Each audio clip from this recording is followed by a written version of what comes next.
Good evening, everyone. Welcome to the East Islip School District Candidates Forum. I'm Jacqueline Wilson from Suffolk Region PTA. With me today is Susan Lippman, who will act as the timekeeper for this evening's event.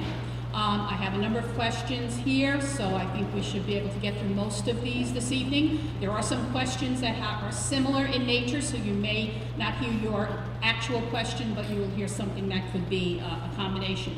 Okay, each candidate will be allowed 3 minutes to make a presentation stating qualifications and reasons for running. When the 3 minutes are up, the timekeeper will ring the bell, Susan, to signify the sentence must be completed. All questions are taken from the index cards. Each candidate is given the opportunity to answer each question in 1 minute. When the minute is up, the timekeeper will ring a bell indicating the candidate must finish the sentence. No rebuttals are allowed during the question and answer period. Each candidate at the end will then be allowed to make a 2-minute closing statement after the last question has been answered. At this time, candidates may make rebuttals. The length of the program, as we said, will be ending at approximately 9 o'clock, so by about 8:40, we'll ask the last question so the candidates have enough time to do their summary statements. Okay? Presentations will be in alphabetical order, and closing statements will be in reverse order. Okay? Are there any questions from the audience? Okay. Our candidates this evening for this vacant seat in East Islip are Rachel Ackerman, Dominic Barbado, Charles Kalinowski, and Timothy Sassone. So we will begin. Thank you. We will begin with opening statements, starting with Rachel. Good evening. I would first like to thank the Suffolk PTA and the East Islip PTA Council for hosting the event this evening. I chose to make East Islip my home back in 2006 when I relocated to start my family here. I've been a homeowner and taxpayer in the district for the past 9 years. I am married to my amazing husband, Steve, and we have one daughter, Erin, who is presently a freshman at East Islip High School. I studied history, secondary education, and special education at the Massachusetts College of Liberal Arts, and I chose to harness those skills rather than to become a teacher to go into the human resources field. I've also been using those skills to advocate for my child over the past 15 years.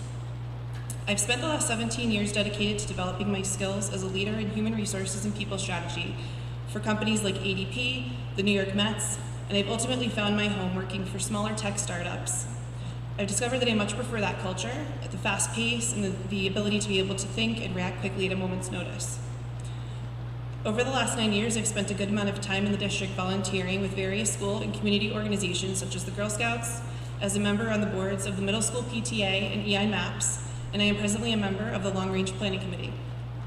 I'm running for a seat on the board because I believe in community service, and I feel that an opportunity to serve our students and the district is another way for me to use my skills and experience to give back to the community in which I live. I am dedicated to the success of our community and the school district. The last 2 years have presented extreme hurdles for both the district and our students. The journey was not easy for anyone, but our district has pulled together to ensure that our students and teachers had the tools they needed to be able to do the best job under the circumstances that they faced. I'm excited to join the board post-pandemic at a time where we can get back to the business of improving and enhancing our curriculum, our programs, and our infrastructure to ensure that our students are well prepared to succeed throughout their educational journey and beyond. One of my goals for the next 3 years is to ensure that our children are prepared for their futures and whatever that means for them, be it college, trade school, workforce, or beyond. Technology and the skills needed to achieve success have shifted dramatically over the last 10 years. I want to ensure that our children succeed fully prepared and feel confident as they leave the East Islip School District for the next chapter in their lives. I am proud of what our district has accomplished and excited to be a part of the planning for the future. I am willing to roll up my sleeves and work hand in hand with administration, teachers, parents, and the community to provide an amazing, well-rounded educational experience for the students of East Islip. Thank you again for this time, and I humbly ask for your vote and support on May 17th. Thank you, Dominic Barbado.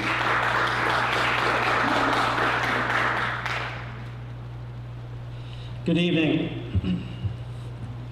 My name is Dominic Barbado, and for those who have supported me and are joining me here tonight, thank you. I want to say thank you to the PTA for organizing this Meet the Candidates Night and all the teachers in this community.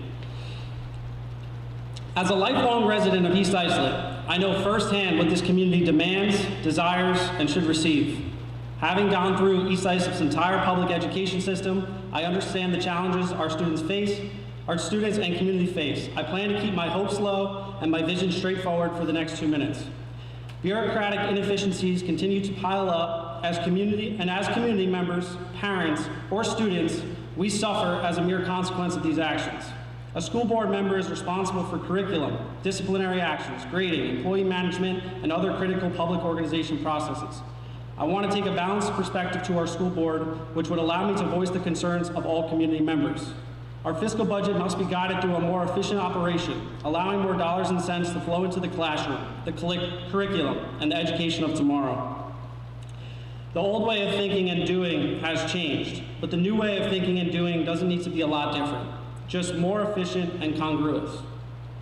Board members are faced with unique challenges, and I plan to bring many solutions to the table that are beneficial for our community. As for my qualifications, I have a bachelor's degree in finance and economics and a master's degree in organizational leadership. I was awarded a leadership award from the town of Islip. I am a business owner, and I have published many educational resources, online and offline, ranging from videos to books. Most importantly, I have a passion for education and a strong understanding of my fiscal responsibility as a board member for this community, if elected. I have extensive experience sitting on the board of directors for a national vending association. Over the last 5 years, our association saw many challenges that had to be navigated efficiently. Otherwise, our association would have suffered. This experience has taught me valuable information and ways to cut inefficiencies without letting an organization's core values suffer.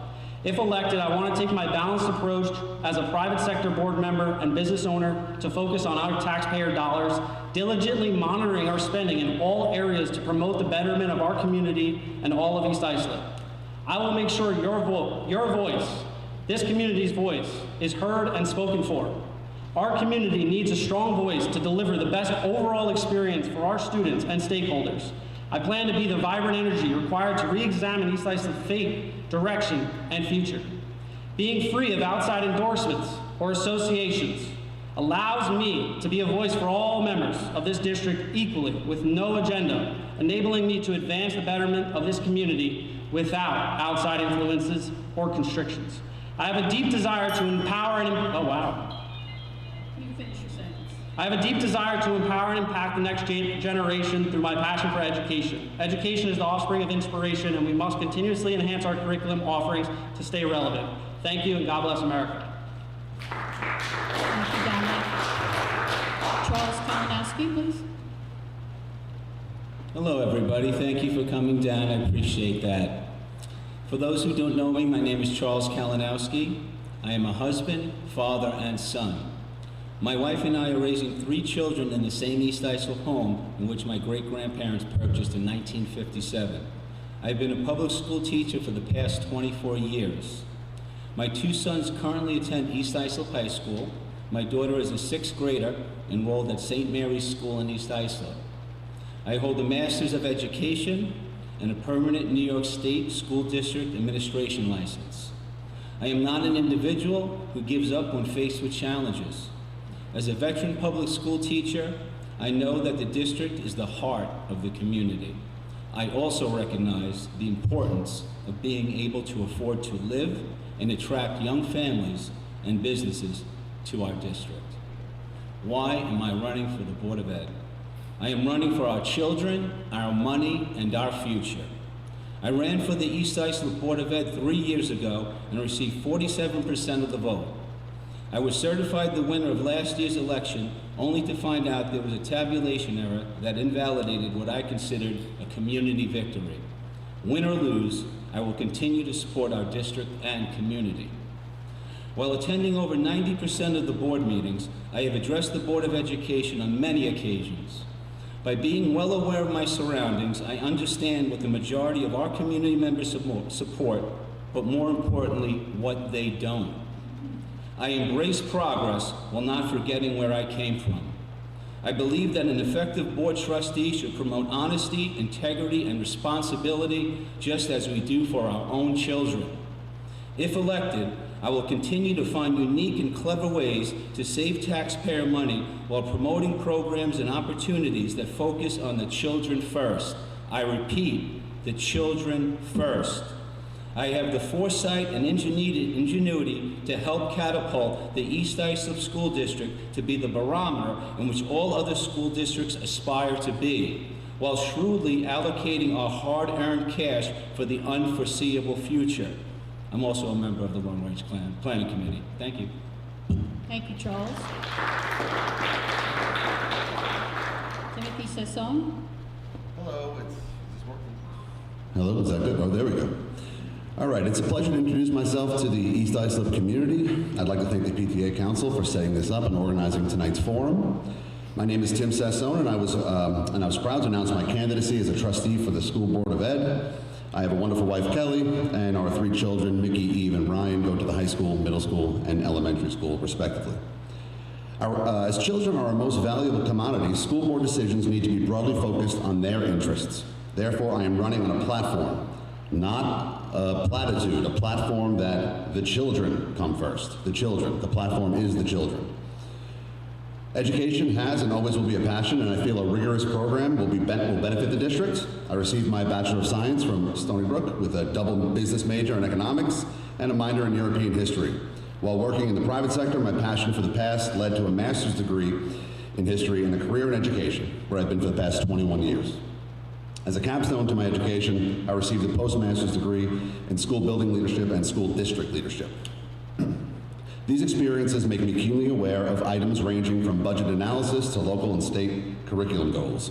A priority for me is to work as hard as I can to give parents control of their children's education and health choices, and to ensure teachers have the training and tools to equip students for their futures. Additionally, I'll always make an effort to prevent soaring tax increases to protect our property values. As a taxpayer, a parent, and an educator, I will represent all stakeholders in the community. My decision to run for the Board of Education was driven by the fact that we have been recognized as a strong, exceptional community steeped in tradition and core family values. This has been accomplished by an undeniably devoted administration, faculty, and staff, which must be supported. I have a history of community service. I'm a good listener, always fair, responsible, and a fierce advocate for children. I am your voice. Thank you, Timothy. We will begin the questions again, starting with one. Each candidate will have the opportunity to answer the question first. So starting with Rachel, and for each of you, do you support the school budget and why? And do you support the capital reserve and why?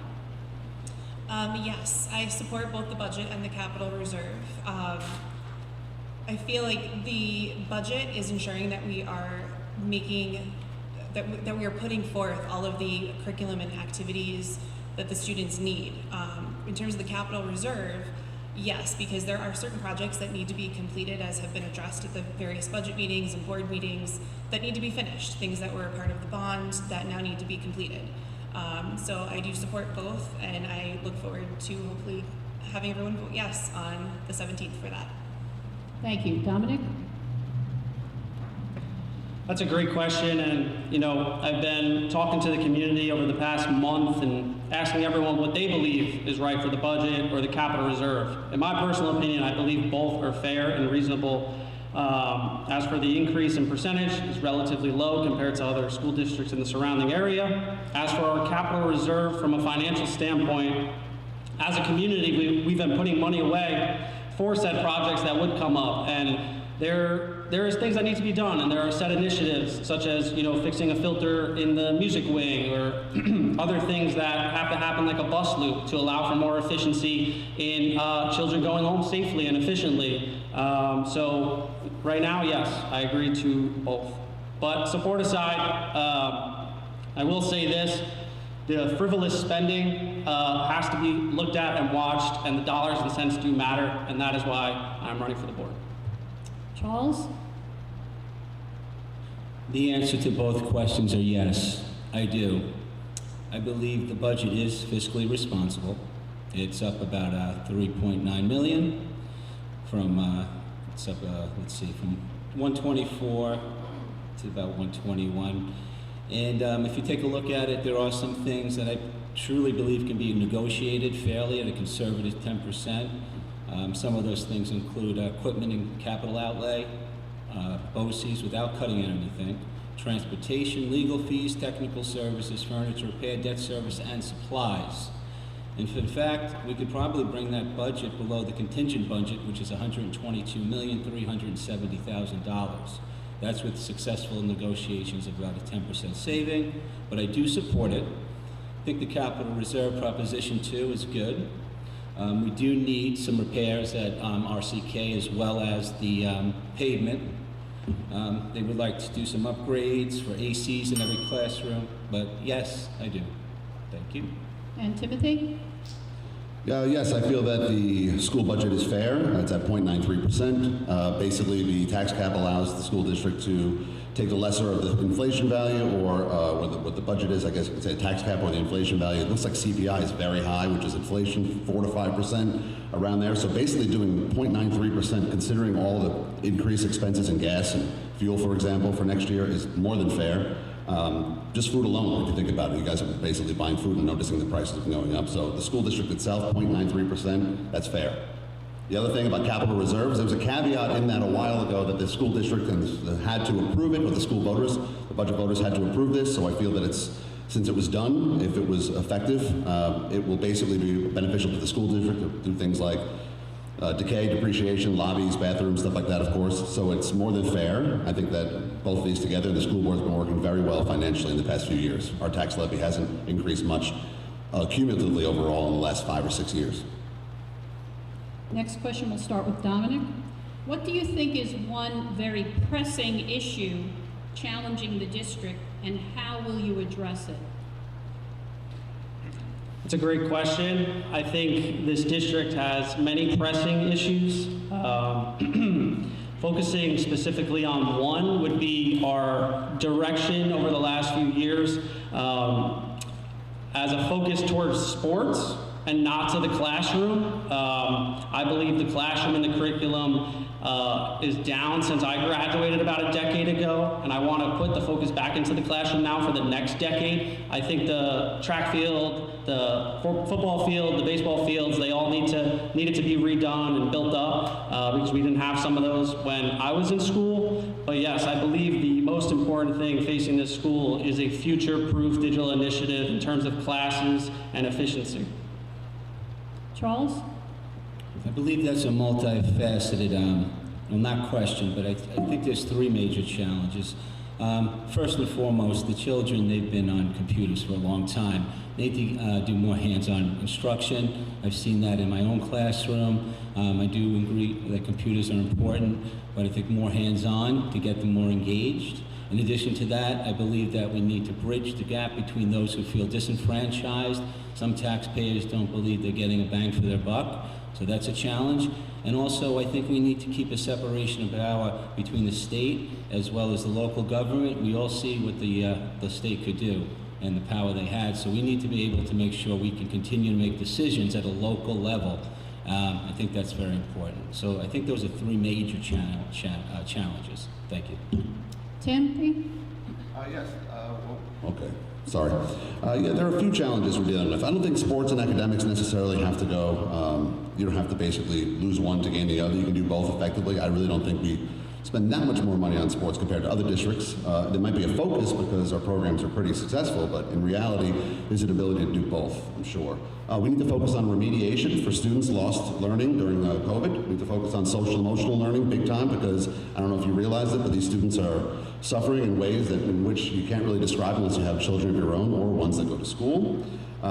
Special education needs to be improved. Every district needs to improve their special education. I'm not picking on East Islip in particular, but there's obviously a bunch of new things coming out and always progressive ideas in special education, so we need to work on that as well.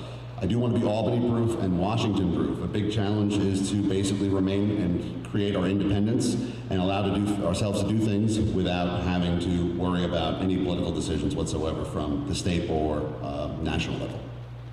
Rachel? I think the first thing that we would need to continue improving upon is the technology that we've gotten as a result of COVID.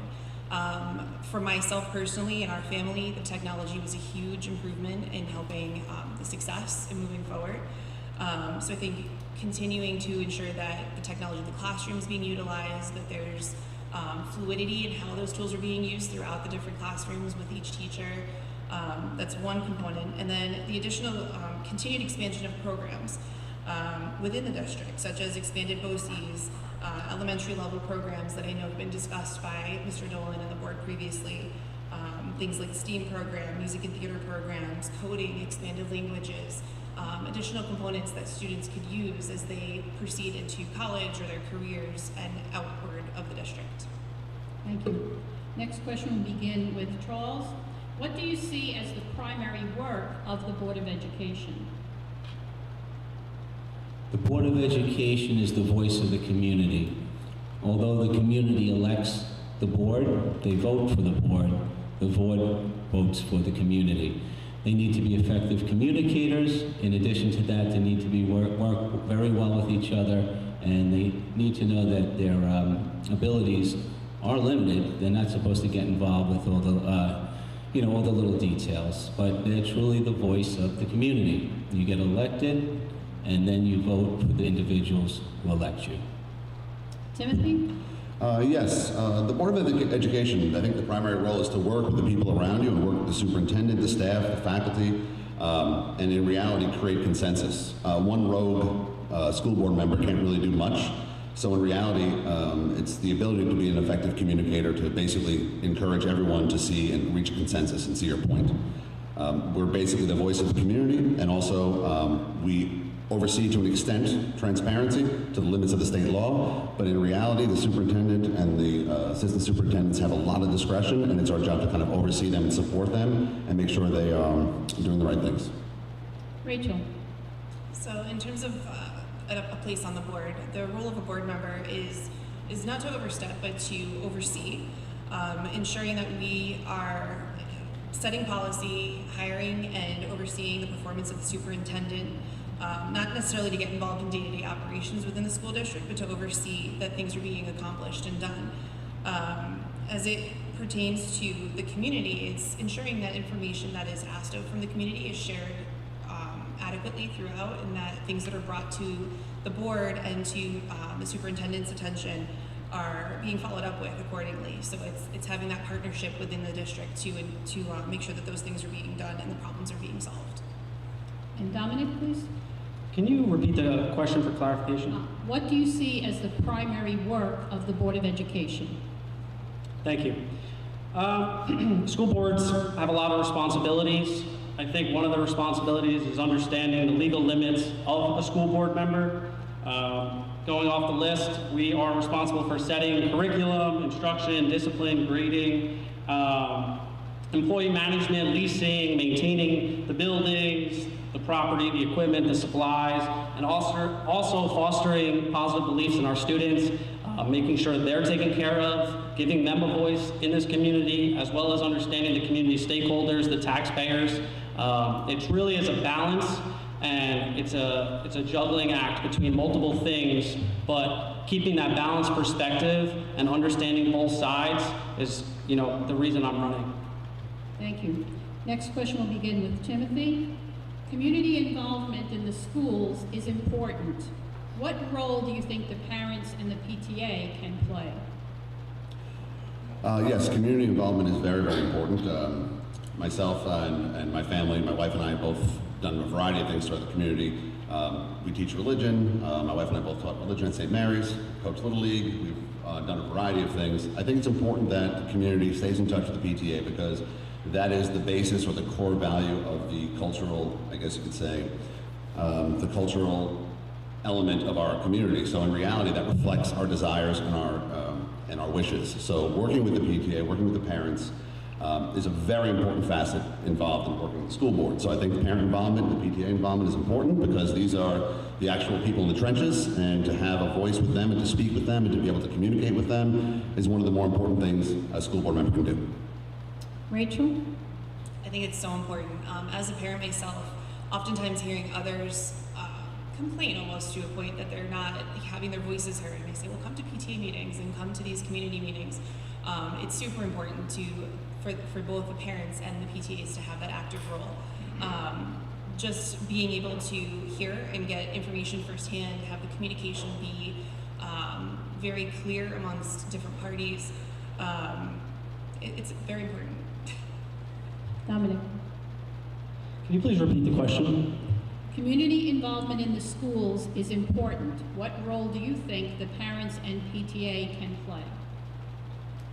I think they should play one of the biggest roles. Of course, our teachers are the main part of any school. But the parents need more involvement in the school. We've seen a lot of changes over the last couple of years with the pandemic.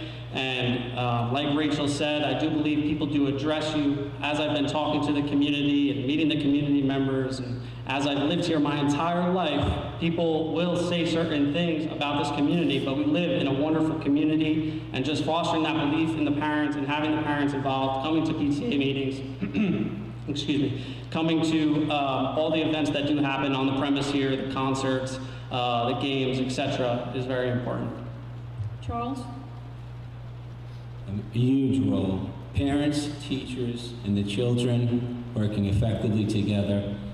It's just one huge partnership. It's not two, it's not one, it's three. This district has a lot to offer. PTA meetings, fundraisers, sporting activities, concerts, septum meetings. I mean, there is something for everybody. Time is always a factor.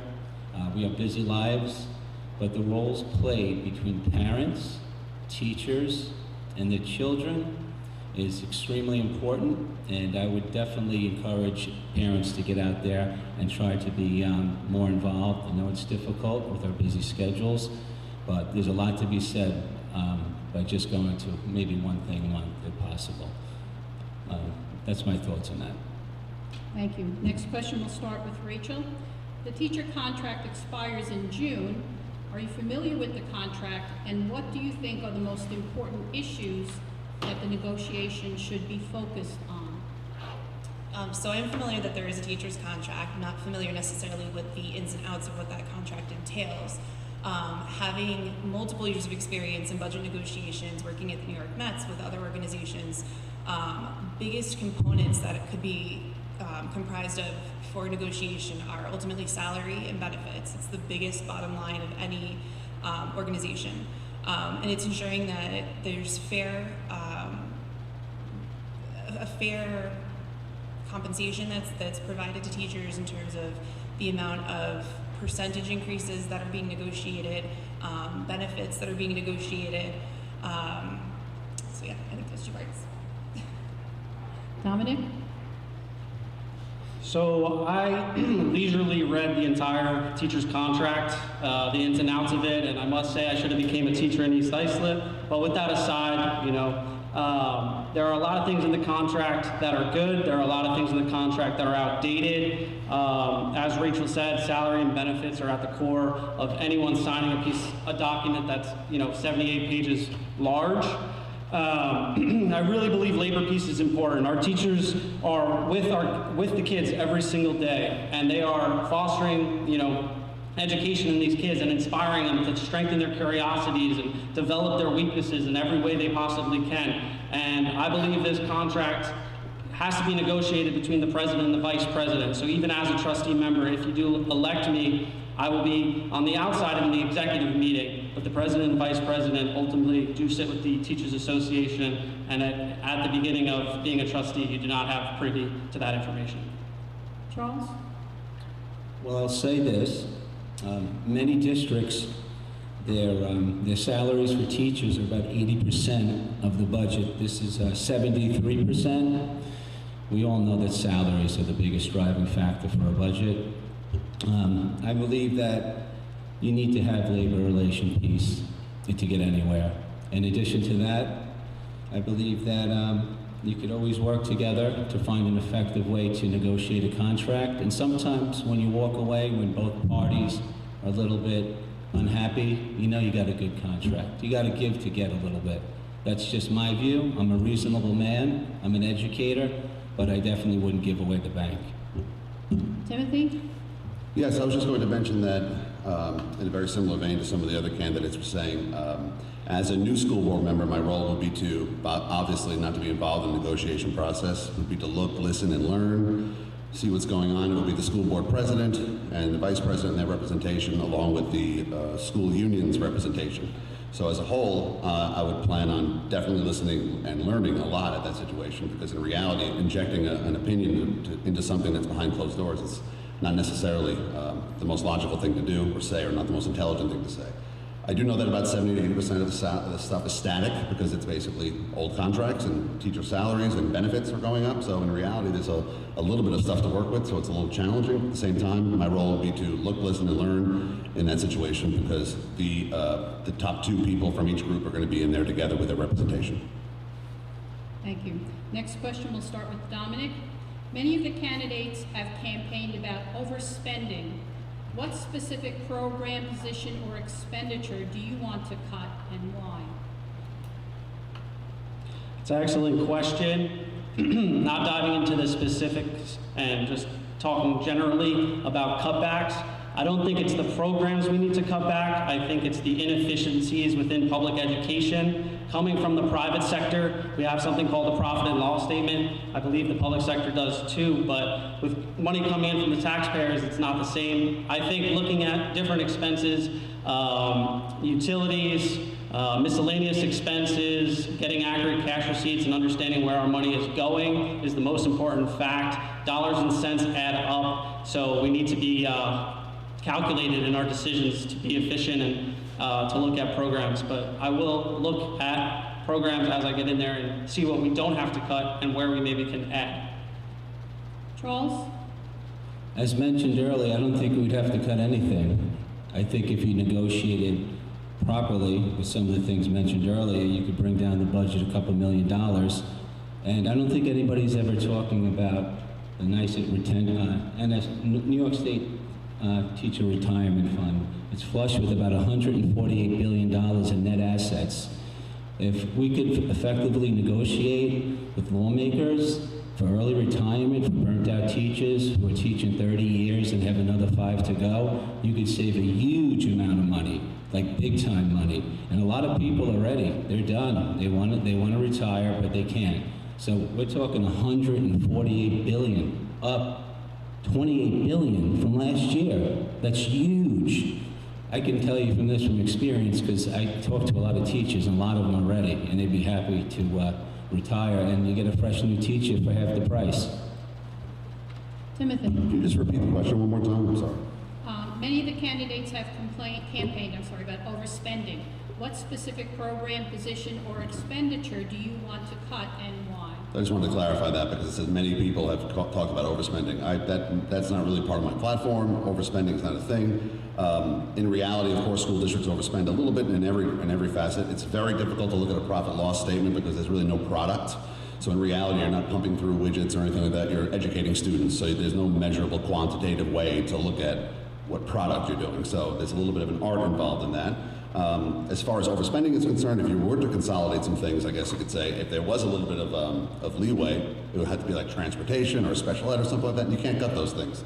But in reality, I guess you can consolidate some administrative positions, you can consolidate school positions, you can get creative with it, but I definitely have to look at the more detailed analysis of the budget. But in reality, compared to other school districts, and the budget seems to be on a par with other school districts, so I've never really complained about overspending or said anything that the overspending was egregious. Rachel? So like Mr. Sassone, I do not believe that there's any overspending occurring within the district. In terms of finding ways to make the budget lower, there's always opportunities to look for inefficiencies in anything. So there's opportunities to take a look at what's already out there and try to figure out ways to move the spending around or do what needs to be done to save. But ultimately, I think there are other opportunities where we could utilize resources that are available to the district that could keep costs lower, so as not to continue increasing our budget. Thank you. Next question, we'll start with Charles. In 2020, community members lobbied to change the district's Red Men mascot. This issue was discussed, but no decision was made. Where do you stand on this issue? I'll tell you exactly how I stand. Last year, it was a Thursday, 2 days after the election, I'm taking my daughter past the Arboretum. We're going to Oakdale Bohemia Road. That's where the school was for her lacrosse practice. And she's like, Daddy, now that you're on the Board of Ed, what's the first thing you're going to do? And I'm like, okay. I go, what? She goes, you know how they have the Redmond, the Indian head on the side of the building? They should paint it because it's dull and faded and it doesn't properly represent the community. And I said, what a great idea. Wouldn't it be nice to have the kids come down, paint it, and put it back up there? I love that big, beautiful red Indian head. It's beautiful. I put it right back up there. Timothy? Yeah, it's all well and good to basically say that, oh, we should take a, I guess you could say, a bit of a litmus test of the community, but in reality, at the end of the day, you have to make a decision, so I am wholeheartedly and unapologetically against changing the Redmond name. Rachel?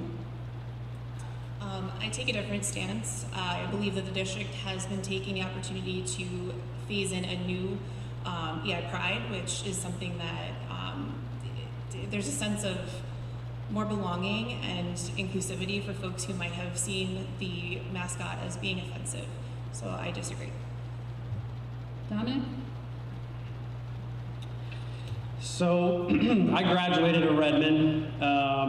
That was the thing at this school. It seems to be going to the wayside. To answer the question specifically, the community has to have a voice for it, and there's petitions signed on it, but we have to make sure that people who are putting these petitions out there are people who do not just want to have influence over the world. So if we put a petition out there yet again and people are in favor of keeping it, I will be for keeping it because that's what the community has spoke. And as well for the EI Pride situation, it's quite funny. When I was 13 years old, I created a website for our school in 9th grade with my buddy Matt Philly called eipride.com. I still own the domain eipride.com. EI Pride was never a thing before we did that, and I'm not flaunting in an egotistical manner here. I'm just saying I think it's very interesting how now EI Pride is a thing, and that can coexist with the Redmond together. So hopefully we can do both. Thank you. Next question will start with Timothy. What is your definition of parental choice? And do you believe parental choice should apply to curriculum, attendance, or homework? So My definition of parental choice is basically the ability for the community to have a voice in the things that our children are learning, but in reality, New York State curriculum, for the most part, 99% of it is basically strong and fine and well done and well created, but in reality, every once in a while, if a community feels that something's inappropriate or doesn't stand up to their values, they have the ability to get on here or at least talk to us, and the school board has the ability and the ability to change it if they feel it's necessary. Parental choice also extends to the masking. I'm 100% for parental choice, parental control. I should rather use the term parental control as opposed to parental choice, because in reality, a lot of these things are going to be wedge issues for people. We can definitely reach consensus. So I haven't seen anything that crazy or arbitrary or strange in East Islip. But at the end of the day, there are a lot of things that happen where you need the school board to be Albany-proof and Washington-proof, especially with Common Core tests, masking, and things coming down from the state. Rachel? So I believe every parent has a choice to make decisions that pertain to their child. Everybody has different beliefs, everybody has different backgrounds and ideologies. As it pertains to what occurs in the school, the curriculum and things of that nature, they're developed by experts. They're developed by experts and they're driven by teachers that know that information and know how to proceed with teaching that to the children. As it pertains to things like masks and things like that Mr. Sassone brought up, I honestly hope that that's not something that we ever have to deal with again in our school district. I'm hoping that something like a pandemic that we just experienced is a thing of the past and will not have to be something that we have to experience. However, if there is a need for like a medical issue where people could get very sick and die, then we need to follow expert opinions on how we should proceed with moving forward. Dominic? Can you please repeat the question? What is your definition of parental choice? And do you believe parental choice should apply to curriculum, attendance, or homework? So I believe parental choice is allowing the parent to have involvement in the classroom and outside the classroom, of course. As for, I believe you said attendance and curriculums are set standards by the state. As for textbooks and matters of such that we've seen on the media that have, political ideologies instilled within them, that's another conversation to have. I believe, following the state guidelines with everything is important. And in this district, if parents want more involvement with the curriculum, we'll have to go back to the drawing board, as a board member and understand what we can and cannot do. Charles?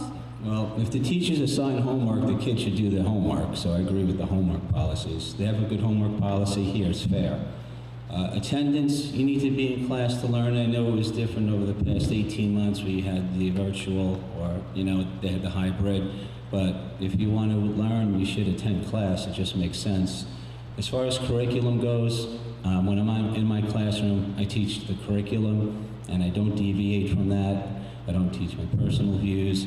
There are some issues that are coming down from Albany, and I don't know if anybody even heard of them.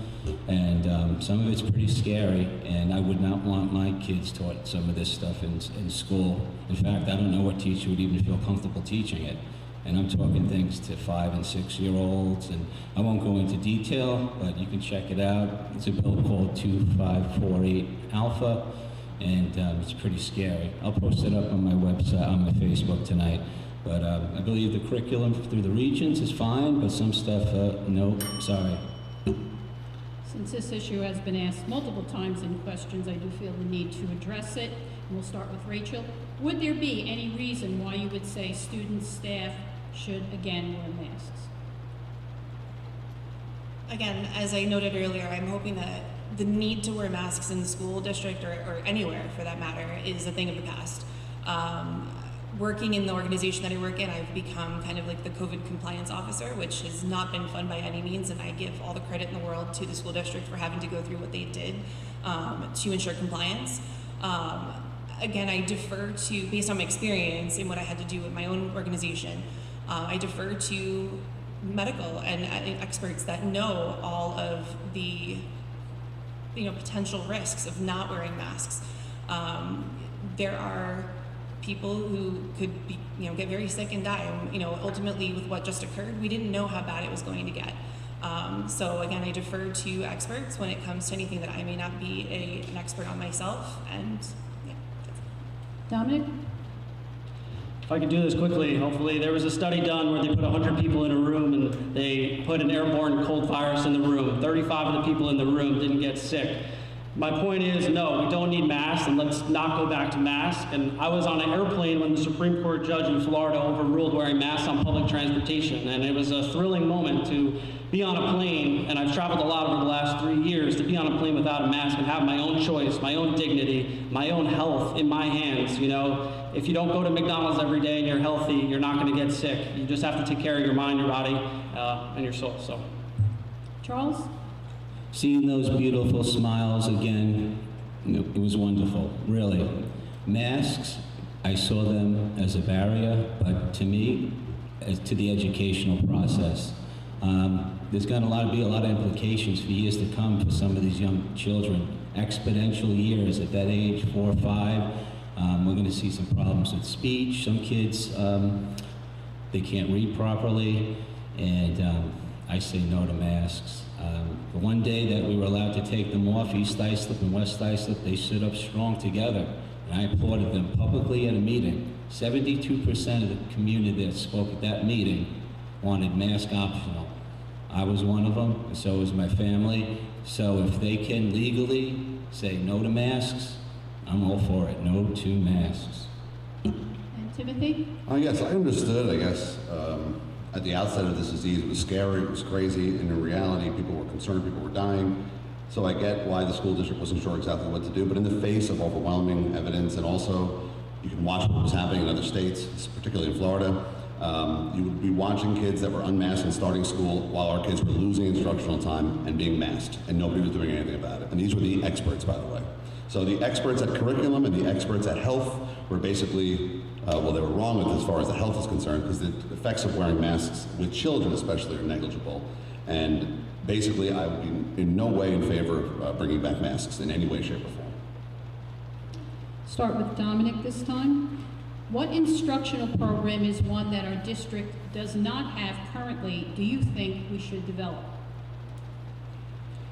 I was a part of a virtual enterprise business program that allowed me to travel to Belize and Germany. And when we went to Germany with our virtual business, we made upwards of $5 million. And it allowed me to go on through life propelled to think that I could go on and start my own successful business. Nonetheless, I started a business I run currently while in this business academy. So I believe it's not just one thing though, but my focus is on the trades and the hands-on learning. Not every student learns by listening to a teacher read out of a textbook. Some students want to do and be part of the action and work in groups. And that's kind of where my drive is and my push is for this district and the curriculum and the future curriculum. We have to think decades into the future about what these kids need to learn and what they need to have in terms of education to be successful in the future. Charles? I agree with Dominic. That was one of the things I discussed the 2 other times in which I ran. Vocational opportunities are huge. I mean, you look around, there's a lot of building going on. 10, 15 years, some of the individuals that hold their plumbing, electrical licenses, they're going to expire. And we're going to need some very skilled individuals to do that work. Not everybody's going to be a Nobel Prize laureate, but there are a lot of people that can learn out there. And they really are geniuses with their hands. The STEAM program, beautiful. We spoke about that at the Long Range Planning Committee. Those kids, they learn really well doing that sort of stuff. Like in science, when you teach how to dissect an animal, hands-on learning. So I really think vocational is important. And hey, if you had the time and if you had the money as well, and you could find some teachers, and if you had it in the budget, maybe offer a few AP courses. But you got to be cognizant of the budget with that stuff too. Timothy? Yeah, I don't have anything specific, but basically I just want to tell you about the fact that whatever brings kids joy needs to stay and be strengthened. Whatever brings kids joy nowadays, especially the next couple of years, as far as music, drama, makerspace, if you have a STEAM program, science, technology, engineering, stuff like that, these kids are up and running with technology, so in reality we don't have to necessarily feed them technology. They know more than us half the time, and they're basically doing it at home all the time. So in reality, we need things like debate, law club, mock trial, and just fund that continuously because these things bring kids joy. And the more you spread out the opportunities that they have, the more joy they're going to have. Also, things that a lot of kids can get, not just a few kids, maybe 15 to 20 of them in those academies that you had. So the majority of the school needs to focus on that, not a small sector or a small caveat. Rachel? So I would have to agree with my colleagues up here at the table in terms of vocational programs. Witnessing firsthand individuals that I worked with throughout my career have amazing careers in plumbing and electric and other things. So I think it's important, again, noting what Dominic had said about every person is different, every person has different interests, and I think that that is definitely something that we need to enhance upon. Additionally, things like coding programs. I do work in the tech industry, and coding is huge, especially given the current marketplace that we have. I do know kids coming out of college who are engineers, software engineers, making a lot of money right now just because they learned this really intricate skill. And it's something that I think that we could do better at in terms of getting that opportunity out to our kids. Thank you. Next question will start with Charles. What would you do for a school district to promote, protect, and support the mental health of our students as a board member? No, that's a huge topic. Well, I got to tell you, over the past 24 years, I've seen a really dramatic change in some of the children's ability to interact with one another. And I think 18 months have stripped a lot of these children with the ability to get together, to communicate effectively, and it's paid a heavy toll on the mental health. And if you're a physician out there or in the field, I think you would agree that preventative care is probably the best care. So the sooner you could get children some help with any mental issues, social workers, psychologists, I believe the better. It's just hard to find them. If anybody's out there trying to find one for their own kid, there's like a month wait, and they're just not there to hire, and it's pretty sad, and really sad. It's what happened over the last 18 months. The kids need help. Timothy? Yeah, this is some of the adverse effects of what the state got incorrect. I have increased incidents of students cutting themselves, emotional problems, suicides obviously up. We need more of an ability to push into some of these schools, some of these classrooms, and identify some of these problem behaviors right away. Identify that with the school social worker, which is very limited. Health, for example, you have the ability to teach these things in health. I know that in middle school, for example, I used to have health in 6th grade. They got rid of that. So that needs to come back. Health needs to come back, and there needs to be a situation or an area besides 3 to 5 minutes of like meditational breathing where they can actually talk about some of these issues, because these are the things they need to come up with coping skills now, because the last 2 years the experts ruined the kids. Rachel? Can you repeat the question? As a board member, what would you do for our school district to promote, protect, and support the mental health of our students? So I believe first and foremost, supporting what we already have in place in terms of our guidance, our social workers, our psychologists, ensuring that they have all of the skills and tools and resources that they need to be successful to support the needs of our students. Additionally, educating the students on what's available to them, what programs are here, who can they reach out to, who can they talk to if they're feeling uncomfortable or having feelings that are something they might not understand and want to talk to. Additionally, supporting parents as well in terms of them knowing what's available to their children, and if there's something going on with their kids, having resources available for them, because it's a community effort ultimately. Dominic? I think to start off, we have to look back the last 2 years and understand what children went through, what we went through as a country, as a nation, as a world is behind us, hopefully, and that when I been talking to the community and someone not being able to go to prom, and not being able to go to junior prom, or these things, or being able to have a prom and it's outside, it's really sad to hear, because prom is one of those nights that you remember for the rest of your life, or at least I would hope you do. But getting into the promote, protect, and supporting the mental health of the students, it's really just about talking to the kids eye to eye and really understanding what they're facing. My mom used to always ask me, how was your day? And that's really an important question when you go home is, or home or in school, is teachers need to ask these kids how they feel. And taking cell phones out of the classroom, as much as I shouldn't say this as a young adult, I think it's one of the most important things, because our phones are a weapon of mass distraction. And if a kid has a cell phone in the class and the teacher is trying to teach a curriculum,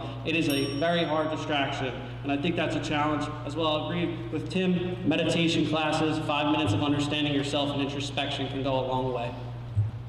Thank you. Next question, start with Timothy, please. What would you say is a criticism of the current Board of Ed's performance in serving the community, and how might electing you address this deficit? It's hard to say, because in reality, I believe, and one of the reasons why I ran for the board is because I kind of wanted to be I guess you could say, an advocate for what the board was currently doing. I think they were doing a phenomenal job, and I wanted to make sure that the candidates that are willing to basically just come in there and affect the kids and save money wouldn't get elected. And I believe that everyone that got elected is doing a great job. So in reality, the one thing that I hear a lot is transparency. So my ability to effectively communicate and be honest, as you can tell, is one of those things that, if you like it or not, it's one of those things that you can actually come to me and ask me, and I'll tell you about it. Of course, with being discreet and not necessarily going into detail about what we discuss in particular, especially with the limits of the law. But I would definitely like to increase transparency a little bit and better communication. Rachel? That last word was exactly what I was going to say, was in terms of communication. I think that there is opportunity for ways to create more creative communication. I know that there are phone calls that go out and emails that go out. Sometimes that's not received by everyone in the community. So finding alternative ways and just getting more creative with how we're getting the word out about things like budget and meetings and other things that may not be getting to everyone, because they may not have that resource or that capability to receive the information. Dominic?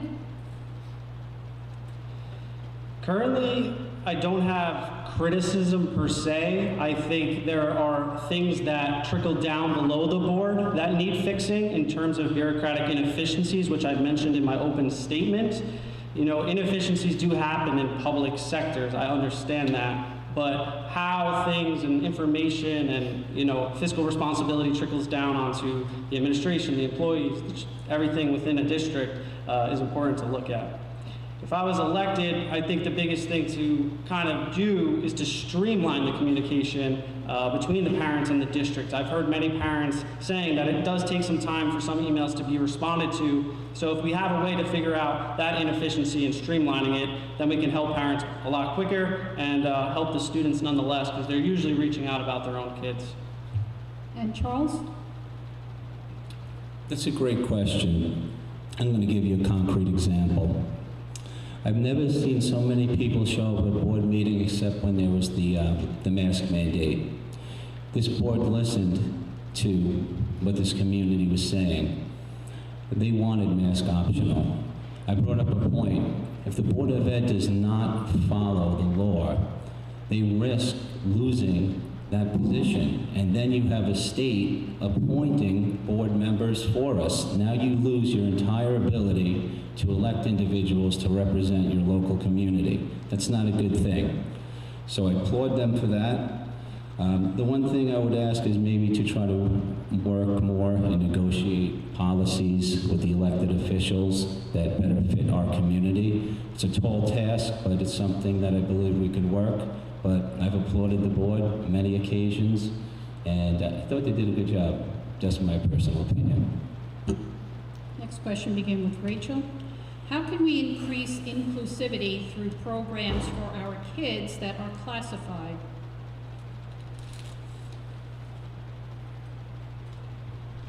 Can you repeat the question? I'm confused on the last word. How can we increase inclusivity through programs for our kids that are classified?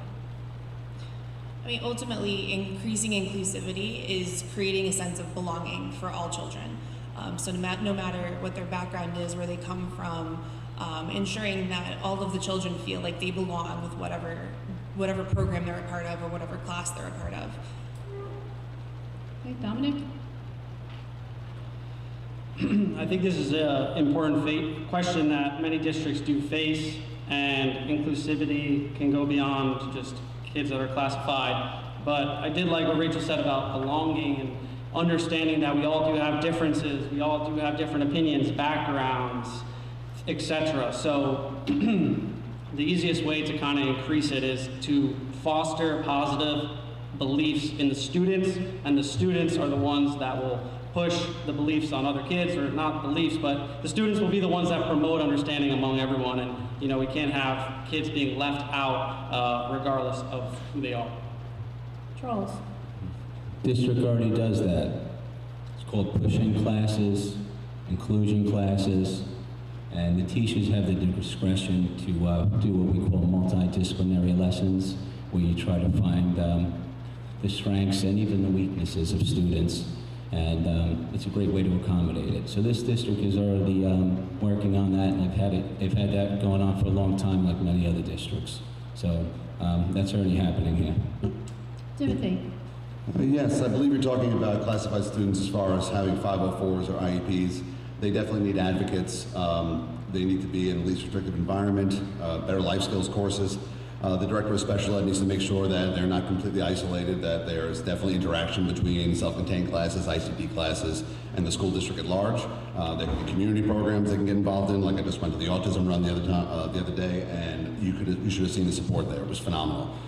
So in reality, there needs to be a better way for the district, and of course the special ed director to, and I'm not saying they're doing a bad job, but they need to always, it can always be continued and be improved upon, to push into other classes and basically make sure that they're getting all the needs that they need, all the things that they need. Sorry. Thank you. Next question will start with Dominic. Other than anything to do with COVID or CRT, what issue related to the school district are you most passionate about? I spoke on this a little bit before, but a future-proof digital initiative and vocational learning as well as business programs. If I did not have the business program when I graduated East Islip as a senior, I would not be doing a lot of what I'm doing today, and I wouldn't have this open mind that I have and these curiosities to explore and to strengthen and to be able to go my own way as an individual human. And the mission of East Islip is to make everyone be all they are capable of being. And aside from all those indoctrinating beliefs, I really do believe that listening to the kids, doing surveys, understanding, their strengths, their weaknesses, is very important to foster a good school district that relates and is available to every student and their needs, strengths, or weaknesses. Charles? I spoke about this at the Long Range Planning Committee as well as different board meetings that I've attended over the years. I'm a community type of relations guy, where I believe if you can effectively talk to other people and be very amicable with each other, I think you can try to bridge that gap, and I mentioned it earlier, with those that feel as though they're not getting much for their tax dollar. How do you get them to believe in the district? And I think that if we get more people on board, I don't think there's anything we can't accomplish, really. And that would be one of my goals, like human relations. Just talking to people and letting them see what they really are paying for. Let's face it, your district is a driving force with your property value. And I think everybody here knows that. Timothy? Yes, I don't think, you did mention besides CRT and besides COVID, that's what you mentioned? Yes. I don't think CRT was mentioned today, was it? No, I don't think it was. I'm definitely against CRT, just to make that clear. But in reality, the district needs to work on becoming, a high-achieving district, and it's one of those things that I know it's a bar and a threshold that's very difficult to get to, like a Jericho or something like a Syosset or Roslyn or Half Hollow Hills, places like that. They stress advanced placement courses and IB courses. They have great life skills programs. So in reality, having your kids reach for the stars is not the most insane thing in the world. And it's also important to have those vocational things, I'm sure, but it can't be the focus. Education needs to be the focus first. And those trades and skills can be learned. It's proven they can be learned much quicker, and whereas reading and arithmetic and stuff like that takes years and years and years to develop and become skilled at. And I definitely want to make sure that their options are available for all of them so they can do both. If you focus on a strict vocation, then it's going to be difficult to do the other things. And Rachel? Can you repeat the question? Other than anything to do with COVID or CRT, what issue related to the school district are you most passionate about? So I'm definitely most passionate about ensuring that all of our students are prepared for the future. They're leaving East Islip with the tools and the resources that they need to be successful in their future. And ultimately doing that by doing something that they're passionate about. Be it learning vocational, having a sport background and getting into sports management or performing in sports at a later age.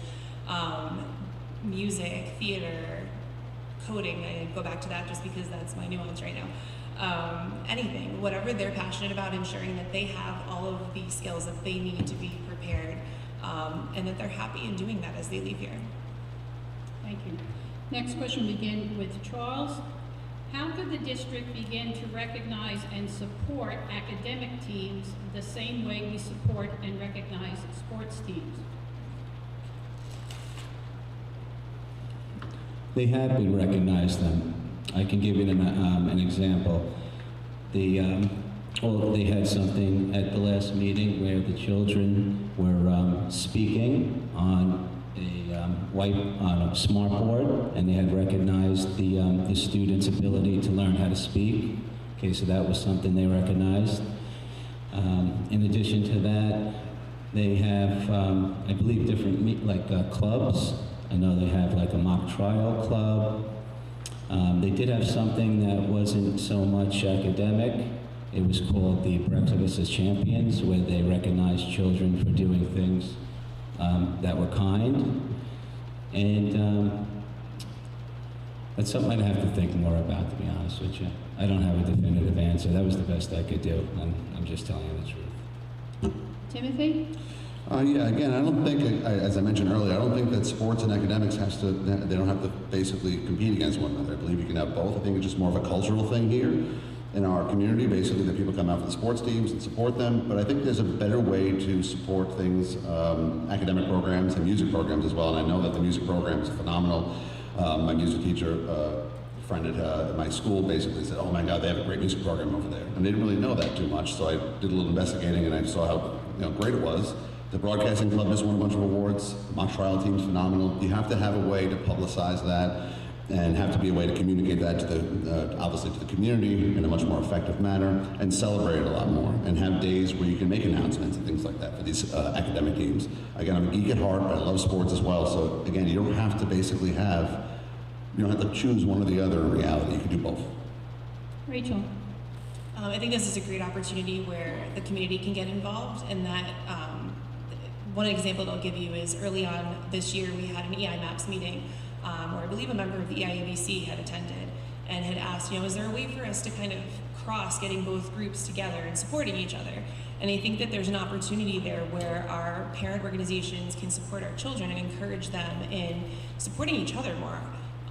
We all go out to football games, we all go out to the sports games and cheer on the teams, and a lot of people do show up for the musical programs and the theater programs. We have an amazing theater program here, and I think that there's a lot of opportunity that we can impose and ask our community groups to help us kind of bridge the gap and share the wealth with each other when it comes to showing up and supporting all of the groups that we have in the district.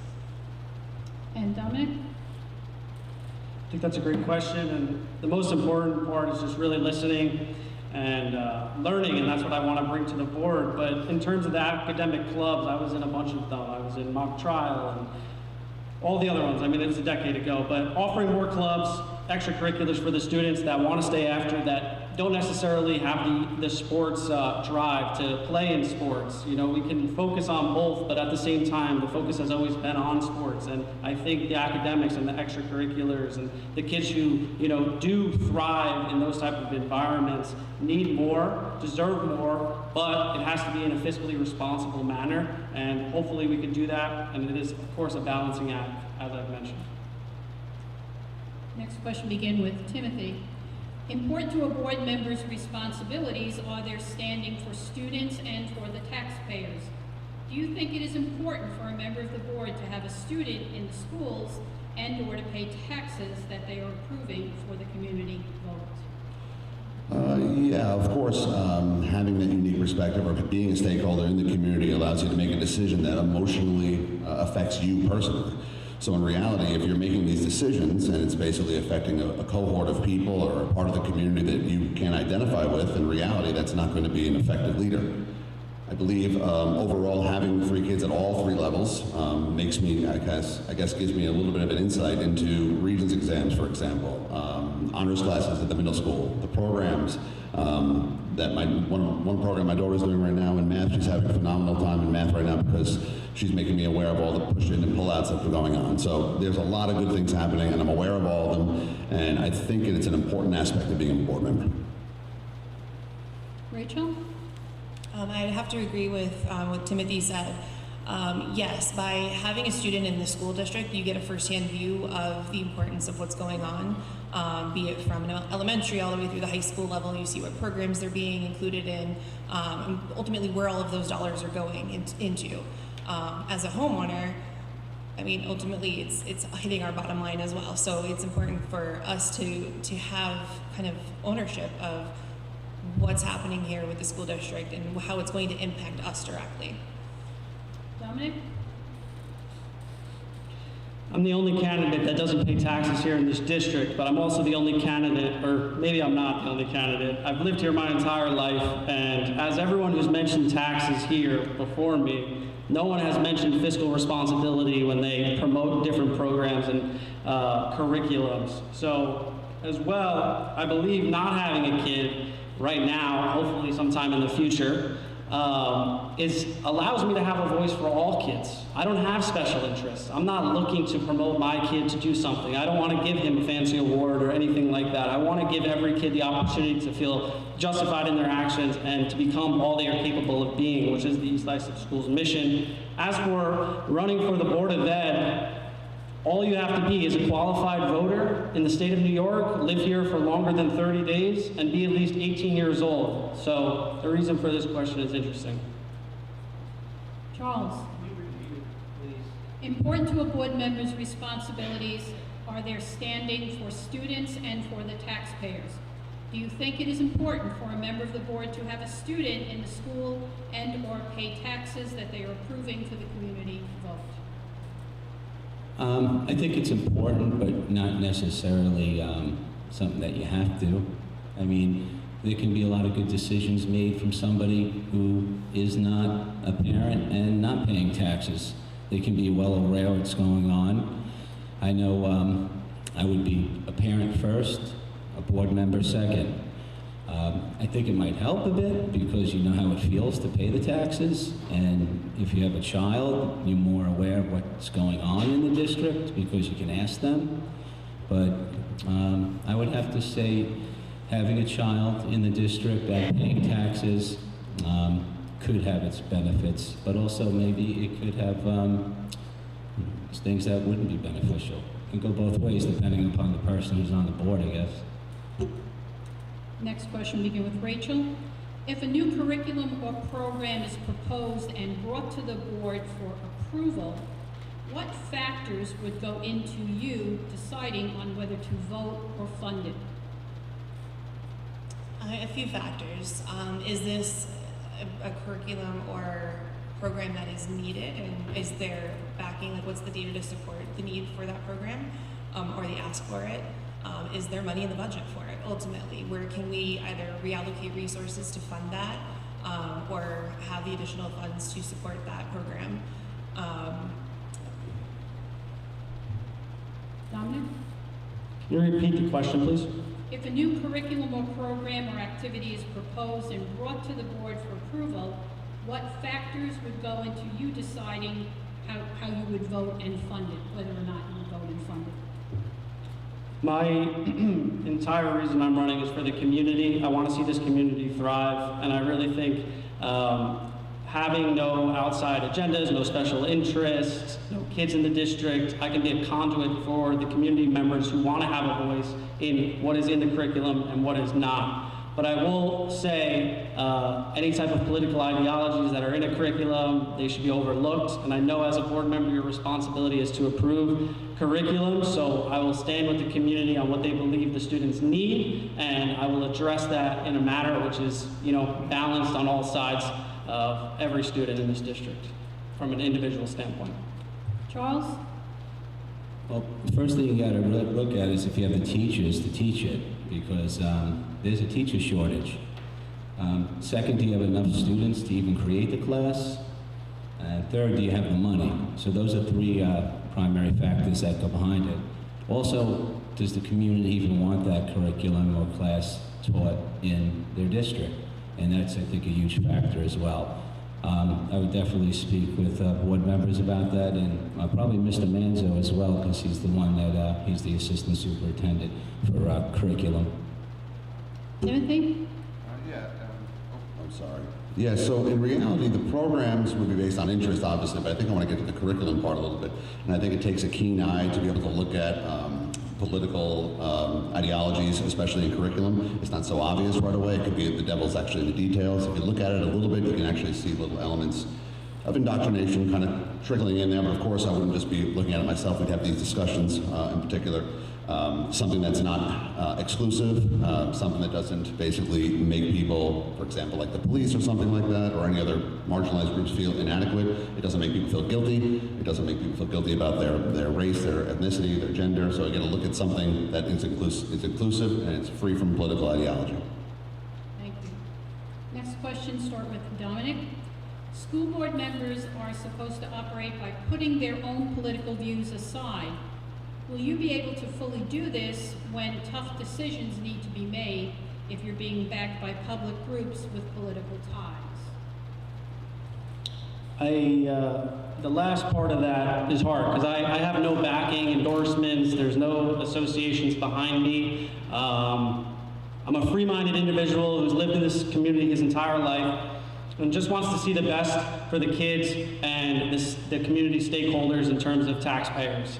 I really do believe that the best board member that can serve this district well is someone who can see both sides of any perspective, listen, learn, apply what he knows from the education you receive once you are, elected to become a board member, and really go from there. But as for other candidates, I can't speak for their endorsements, but I would be worried. Charles? It's my third time around. I did get a lot of backing, and that was from the voters, and I really appreciate that. Nor am I looking for any endorsements or political backing. That's just not me. So that won't be an issue.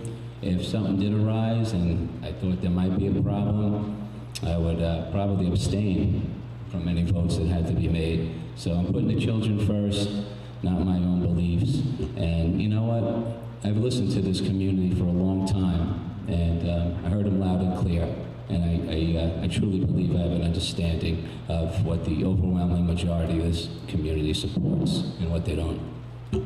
Timothy? Yeah, the reason why I ran for the school board was I was having conversations with people in the community, and they basically told me that, hey, you should run for the school board. I really believe that the people that I am in constant contact with, from music to sports to dance and programs like that, really believe in a lot of the things that I believe in. If somebody wants to endorse you as a result of those beliefs, that's not within my control necessarily. No big endorsements, there's no tax back endorsement, no teachers union endorsement here, so I'm basically free to make my own decisions as well. But in reality, you have to keep in mind that it's very, very difficult to completely take politics out of it. You're going to try to work with other people. And those that know me well know that I will work with anybody else. But if it comes down to a decision where, unfortunately, you can't basically negotiate your way out of it, at the end of the day, if it comes up to a vote, yes or no for the Redmond, yes or no for this curriculum, you have to basically be political, and you have no choice but to be political, and that's something I don't mind doing because it's definitely in the best interest of the kids. Rachel? So being that the role of a board member is a nonpartisan position, that politics would not come into play, the ultimate goal of what I view as being a board member is that of the students, ensuring that we are making the best decisions to support the needs of the students and our staff and our district. That our kids are ultimately leaving East Islip School District with all of the tools that they need to be successful, and doing so in a manner that is, as my colleagues up here have noted, is fiscally responsible to our taxpayers and our community. Thank you. And next question, we'll start with Charles. Emerging technology will be a clear part of our students' future in the 21st century education, and it will be incumbent upon the board to shepherd the district with new learning tools. Can you describe your familiarity with technology and what it means for the students' future? Well, I can tell you this, last year I probably had to learn more in 2 weeks than I'd ever thought I'd have to learn in a lifetime. So technology was thrown upon us in the teaching field as well as many others. I believe technology is a good tool. I don't think it's necessarily the only tool that districts can use. I would embrace it, but I would also think about what it's being used for. You'd also have to keep in mind you have the money for it. All right, so between the type of technology, the funds, those are a couple of factors that I'd have to, talk about with other board members and the professionals in the technology field. Timothy? Yeah, when you talk about technology, it's interesting because a lot of people think that technology, especially those that have not worked in education, is like a panacea or a cure-all for a lot of the problems. If you notice, the test scores lately have been horrific. The last 2 years, kids have been on the computers nonstop. They can't read, they're cheating, they're plagiarizing, they're doing anything but learning. So in reality, I think that it's one of the biggest misconceptions in my mind that all of a sudden you just say this word, you have technology, and all of a sudden everyone's going to magically do better. That's really for a small subset of students that have the ability to code or something like that, but in reality, the majority of us are users, and in reality, we use user-friendly things. So creating things like that is not necessarily, of course, we want to embrace it and have the ability for kids to kind of branch out and do that kind of thing, but putting it as a huge focus right now, as evidenced by what I saw in the school district, it's definitely not a cure-all or a panacea at all, and we need to go back to the basics. Rachel? As an employer, I think it's important to understand what's needed as our students move into their futures. It's kind of having a pulse on what's going on in all the different industries that are out there, be it technology or the vocationals, and understanding what we need to be teaching our kids as they get ready for those things. Being that things are expensive and that we do have to be mindful of our budget, we should also keep in mind that we need to phase things in on like a parsed out basis. So we can't just throw everything at students all at one time. But it is important to just keep a pulse on what the trends are and how things are changing and how that will affect our kids and what they're prepared for college and beyond. Dominic.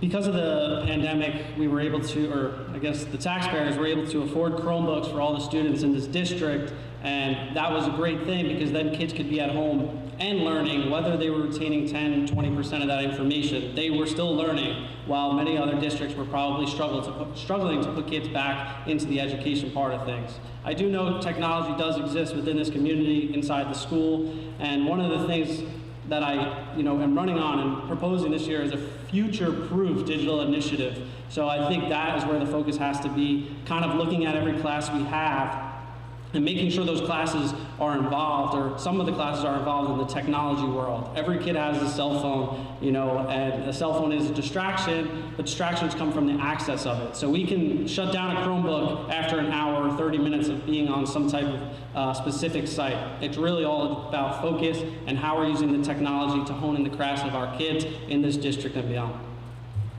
Our last question of the evening, we'll start with Timothy. As a new board member, what will you do to help build consensus among your fellow board members? All right, and that comes, there's a bit of an art that comes along with that. Obviously, it's not a science. I believe that my communication skills and my standing in the community is enough for people to recognize that I'm a trustworthy person. I have strong opinions on certain things, but in reality, if you get to talk to me, I can see every perspective and see every side. I'm not so dogmatic. So in reality, there are sometimes you have to be to defend your kids. That's the reason why you see such sometimes very, I guess you could say, terse answers tonight, but in reality, I'm very easy to work with, and I have the ability to engage and talk with people all the time, and I'm more than willing to do that. So that's it. Rachel? I think communication is key. I think communication is the driving force for most things in life. Additionally, active listening. Making sure that you're hearing the other person and what's going on and whatever conversations are taking place. So it's a two-way street, and making sure that we have understanding amongst the group. Dominic? I think the first thing is respect. A lot of the people on our board deserve the respect, and I think that's very important to have going into there. I plan to respect everyone's opinion, everyone's thoughts, ideologies, and I really think listening, learning, and hearing the different opinions of the board is a lot to learn in and of itself. We all go through training as board members once we are elected, and I think that's an important part, or the stepping stone to understanding the processes and the things that happen behind closed doors. As community members, we don't see everything that the board members face, whether it be a parent, wanting something for their kid, or whether it be someone at a grocery store just wanting to have a conversation. We have to be willing to listen, learn, and understand everyone's differences, and build consensus by truly just listening and going from there. Charles? Watch, listen, learn. Thank you. We'll begin the closing remarks, and starting in reverse order with Timothy. Okay, so I basically want to say again, thank you to everyone for allowing us to have this forum to speak. These kids are not products. They are our children. They need to be fostered. They need to be helped. We need to bring programs back that bring them joy. We need to get back to normal as soon as possible. We're pretty much doing that right now. I'm hoping that the voters will be able to differentiate between some of the values that you see up here, because in reality, we all want what's best for our kids. We all want what's best for kids, but there are some clear differences up here. I believe you should know where people stand on certain issues. So if you talk to them about it, they can't tell you, well, I believe in a referendum or something like that. They have to tell you what you believe. And I believe I was able to be clear about that today and be succinct and tell you what I believe. I told you about the issue of even though these things are not going to come up a lot, I've told you about the issue of the Redmond. We talked about experts at a state level. These people are experts. It's like saying you're an expert at comedy. So in reality, education is basically an art, and experts change. In the 1950s, if you said a kind word about socialism, you could have been fired as a teacher. Obviously now we recognize that certain elements of socialism could be beneficial to some groups of society. It was a political environment that people were acting in the Cold War. Right now there's a trickle down from the state and national level that basically has the curriculum kind of twisted and tilted in a certain way, and I definitely want to look at that as well. As far as, again, these are the hot issues that people are talking about right now. I don't want to make that 100% about my candidacy, but in the end, I promise to always maintain integrity, transparency, and continue to put the children first. And again, I just hope you guys remember to come out and vote on May 17th, cast your vote, and I wish all the candidates the best and good luck. Charles? Okay, thank you, Tim. I'd like to thank Cheryl, Pepe, Suffolk Regional for hosting this evening. Thanks to all of you that are here tonight and watching at home. This has been a 3-year journey that has brought me here tonight. I felt compelled to run this year to represent those who believed in me and those who trust me for the next 3 years. I'm running for the children, our money, our future. The East Islip Board of Ed is comprised of 5 trustees. It is one of the smallest in Suffolk County. 5 people have a major influence on how our money is spent, but most importantly, decisions that will affect our children. This is not a popularity contest. This is not about corrugated plastic signs and social media. This is about our children and our future. It's about our community. Although we the people will vote for the next trustee, the trustee-elect will be sworn in and vote for us for the community. Please be cognizant or aware of the positions on when each trustee stands on these issues and topics, even those that were discussed and not were addressed. The election is on Tuesday, May 17th at the ECC. May God bless our community, and may God bless the United States of America, and may God bless Mrs. Rogers, the district clerk for 30 years. Thank you. Dominic?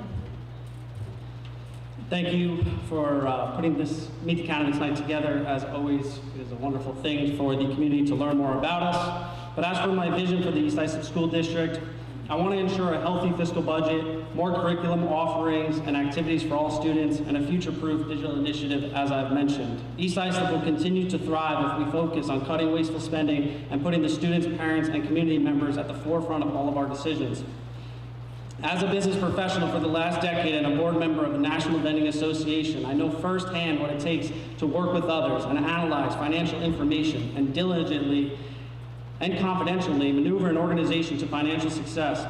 As with all bureaucratic entities, public education has many fundamental inefficiencies that must be tackled with first principle thinking. We need to go out with the old and in with the new so that our taxpayers don't suffer as a mere consequence. Calculated inefficiency reductions within our school district will cut wasteful spending, leading to a better community and more activities and programs for all children of East Islip. The fact is, there seems to be a decline in American educational standards. When elected, I promise to maintain an open door policy and be readily and easily accessible to our community members. I will listen to all perspectives and sides, but ultimately make the hard decisions that need to be made for our collective community. It all starts with focusing the direction and the organization of this district towards one common goal. Parental choice is also important and essential for all.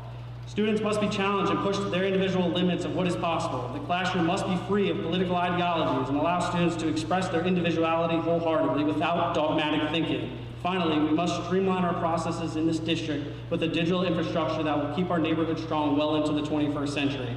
Passion for this community is essential. However, we also need adequate allocation of our taxpayer dollars, cutting wasteful spending, and enhancing curriculum, as I've mentioned. I am running for the school board because I want to give back to a community that has given me so much. Community and family are everything. I hope you'll join me in bringing positive change to the East Islip schools. My name is Dominic Barbado. Please come out and vote on May 17th. God bless America, and God bless East Islip. And Rachel? I'll keep it short and sweet because I'm sure everybody wants to go home now since I'm the last. I just want to say thank you to everyone who came out tonight, everyone who's watching. Thank you to Suffolk PTA and the East Islip PTA Council for hosting this evening. As I noted earlier, I want to give back to the community. I want to work side by side with our administrators, our teachers, our parents, and ensure that we are providing the best possible programs and curriculum to our students. I want to make sure that they are successful for the future. They have all the tools that they need to succeed and be happy in doing so as they leave here. I look forward to working on ensuring that everyone is prepared for the future, and want to thank everyone again for your time and support at the polls on May 17th. Reminder, your budget vote is May 17th. Thank you all for attending, and please help me thank our candidates for being here this evening.